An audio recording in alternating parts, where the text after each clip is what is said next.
प्राथमिक आरोग्य केंद्र जळगाव अंतर्गत आरोग्यवर्धिनी उपकेंद्र खुबगाव येथे आज दिनांक 14 जुलै 2026 रोजी माझं गाव आरोग्य संपन्न गाव या विशेष अभियानाअंतर्गत मोठ्या उत्साहात वृक्षारोपण कार्यक्रम पार पडला। उपकेंद्रातील मोकळ्या जागेत गावातील प्रथम नागरिक सरपंच माननीय श्री दिलीप भाऊ गवळी यांच्या शुभ हस्ते वृक्षारोपण करण्यात आलं। पर्यावरणाचे रक्षण आणि गावाचे आरोग्य उत्तम राहण्यासाठी प्रत्येकाने किमान एक तरी झाड लावून त्याचे संगोपन केले पाहिजे असा संदेश यावेळी उपस्थित मान्यवरांनी दिला।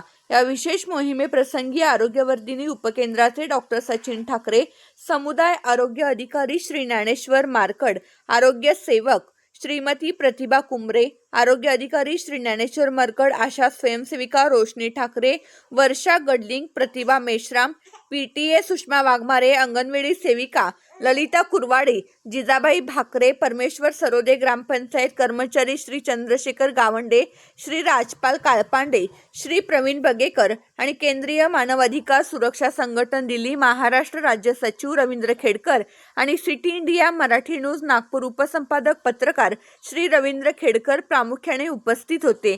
यावेळी सर्व नागरिकांनी लावलेल्या वृक्षांचे जतन व संगोपन करण्याचा संकल्प केला। नाव सांगा। डॉक्टर सचिन ठाकरे, मी समुदाय आरोग्य अधिकारी या पदावर खुबगाव या उपकेंद्रामध्ये कार्यरत आहे। आज दिनांक 14/7/2026 ला आपल्या या खुबगाव इथे वृक्षारोपणाचा कार्यक्रम पार पाडण्यात आला।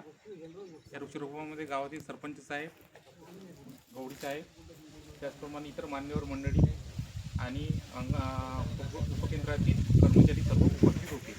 आशाताई उपस्थित होते, अंगणवाडी सेविका उपस्थित होते आणि गावातील मान्यवर मंडळी उपस्थित होते।